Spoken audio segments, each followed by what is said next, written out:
Hello दोस्तों, good morning.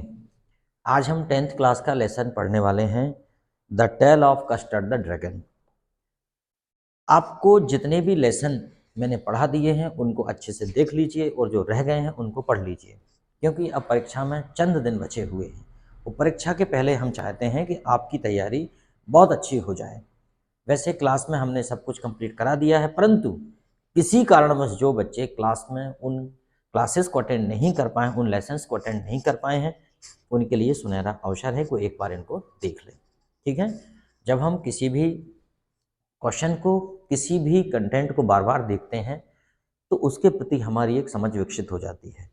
और यह बात आप बहुत अच्छे से जानते हो कि अगर परीक्षा में पूरा नहीं भी लिख पाते, अगर आप परीक्षा में 25% भी लिखते हो, 50% भी लिखते हो, 75% लिखते हो या पूरा 100% लिखते हो, आपको उस हिसाब से मार्क्स भी मिलते हैं। अगर आप क्वेश्चन का आंसर 50% लिखते हो तो आपको 50% मार्क्स मिल जाते हैं। अगर आप 25% लिखते हो तो जो एग्जामिनर होता है वह भी आपको थोड़े बहुत मार्क्स दे ही देता है। समझ में आया? तो इसलिए ध्यान रखो कि जितनी तैयारी उतनी अच्छी। अगर पूरी नहीं भी हो पाती है, जितनी हो गई वह भी आपको काम आएगी।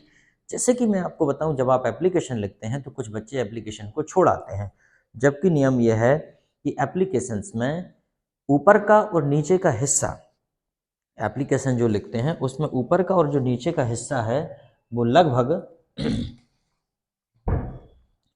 एक मिनट,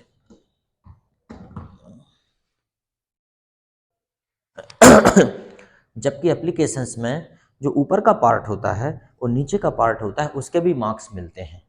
जैसे कि अगर ऊपर आप लिखते हैं तो 1 मार्क्स मिलेगा आपको, नीचे का लिखते हैं तो 1 मार्क्स मिलेगा, और अगर पूरा बॉडी के अंदर का लिखते हैं दोनों का तो आपको 2 मार्क्स और मिलेंगे, मतलब टोटल 4 मार्क्स मिलेंगे आपको। ये तरीका होता है। जब आप कोई नोट मेकिंग लिखते हैं तो कई बार नोट का टाइटल पूछा जाता है। टाइटल अगर लिखते हैं तो 1 मार्क्स मिलता है, और पूरा और लिखते हैं तो 3 मार्क्स मिलते हैं, टोटल 4 मार्क्स मिलते हैं। हम कई बार गलती ये करते हैं, हमें पता नहीं होता तो हम पूरा क्वेश्चन छोड़ के आ जाते हैं। ये गलती कभी नहीं करना, पूरा क्वेश्चन नहीं छोड़ना, जितना आता है उतना लिखें, उतने मार्क्स मिलेंगे आपको। ठीक है। और जो चीज़ नहीं आती है, जैसे फिल इन द ब्लैंक हुआ, उसके बाद डूएस डायरेक्टेड हुए, इनको आपको तब भी मन से करना है। हो सकता है गलती से सही हो जाए, गलती से भी कई बार चीज़ें सही हो जाती हैं। ठीक है। पता हो हमको तब तो सही होता ही है, कई बार गलती से भी सही हो जाता है, तो ये हमेशा ध्यान रखें आप। ठीक है। चलो, तो अब ये पोयम है हमारी जो अगली है,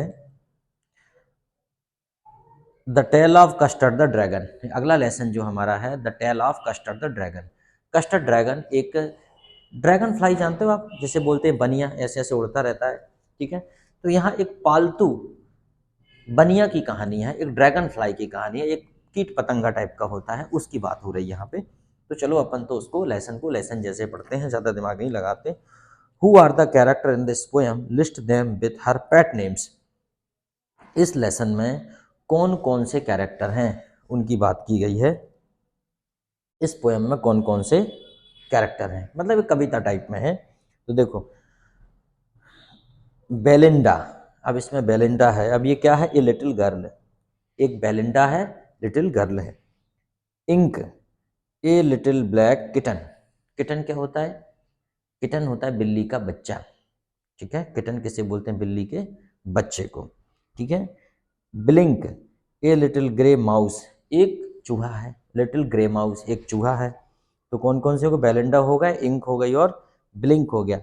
mustard, a little yellow dog, mustard नाम का एक लिटिल येलो डॉग है, पीले कलर का कुत्ता है। और custard, a little pet dragon, custard है एक लिटिल पेट ड्रैगन। एक लिटिल पैक कस्टर्ड जो है लिटिल पेट ड्रैगन, एक पालतू ड्रैगन है छोटा सा। ठीक है। उसकी ये कहानी है। तो समझ गए ये कैरेक्टर इतने इस पोएम में है। अब हमारा क्वेश्चन नंबर 2 आता है, why did Custard cry for a nice safe cage. Custard जो है एक अच्छे सुरक्षित पिंजड़े के लिए क्यों चीखता है, क्यों रोता है, क्यों चिल्लाता है। Why is the dragon called, और ड्रैगन को क्या बुलाया जाता है? कावर्डली ड्रैगन, उसे कावर्डली मतलब डरपोक ड्रैगन क्यों बुलाया जाता है। ठीक है। तो चलो अपन इसका आंसर देखते हैं। ये इसका आंसर भी है, बड़ी छोटी सी पोयम है। ठीक है। Custard cries for a nice safe case because he was very coward. Custard मतलब जो ड्रैगन है वो इसलिए चिल्लाता है सुरक्षित और अच्छे पिंजड़े के लिए क्योंकि वह बहुत ज़्यादा डरपोक है। उसे लगता है मैं पिंजड़े में सुरक्षित रहूँगा, मुझे कोई नुकसान नहीं पहुँचा पाएगा। The dragon is called cowardly dragon because he was usually fearful. उसे कावर्डली डरपोक ड्रैगन इसलिए बुलाया जाता है क्योंकि वह बड़ा फियरफुल है, डरपोक है, कहीं भी डरता रहता है, कहीं भी डर जाता है। उसके बाद क्वेश्चन नंबर 3 है Belinda tickled him. Belinda tickled him, Belinda उसे गुदगुदी करती। टिकल्ड मतलब होता है गुदगुदी करना, ऐसे गुदगुदी करते हैं ना, कभी गले में गुदगुदी लग जाती, कभी शरीर में कहीं छूते हैं लोग तो गुदगुदी होती है। टिकल्ड हिम अनमर्सीफुली, सी टिकल्ड हिम अनमर्सीफुली, वाई, वह उसे अनमर्सीफुली टिकल्ड करती, उसे गुदगुदाती है। क्यों? जैसे आपने देखा होगा कि जब आपको कोई गुदगुदी करता है तो गुदगुदी की भी एक लिमिट होती है। अगर कोई ज़बरदस्ती आपको गुदगुदी करेगा तो आपका दिमाग खराब हो जाएगा, इरिटेशन ज़्यादा हो जाएगा आपको। लेकिन जो अनमर्सीफुली मतलब निर्दयता से, मर्सी मतलब होता है दया, मर्सीफुली होता है दया से, अनमर्सीफुली होता है निर्दयता से। तो बेलिंडा उसे अनमर्सीफुली गुदगुदी करती है। क्यों? Belinda tickled him unmercifully because she was very scared and always cried for safe case। वो उसे अनमर्सीफुली मतलब निर्दयता से इसलिए गुदगुदी करती है क्योंकि वह बड़ा डरपोक है और हमेशा एक सेफ पिंजड़े की तलाश करता है, हमेशा एक सेफ पिंजड़ा चाहता है, इसलिए बेलिंडा उसे अनमर्सीफुली उसे टिकल्ड करती है। टिकल्ड मतलब होता है गुदगुदा, गुदगुदी करना। ठीक है। क्वेश्चन नंबर 4 है why did the custard do at last. अंततः कस्टर्ड क्या करता है? कस्टर्ड मतलब वो पेट ड्रैगन, ठीक है, जिसे बनिया कह सकते हैं अपनी भाषा में। अंततः वो क्या करता है? Custard saved Belinda and the other pets from the pirates. ठीक है, मतलब यह है कस्टर्ड से Belinda and the other pets from the pirates.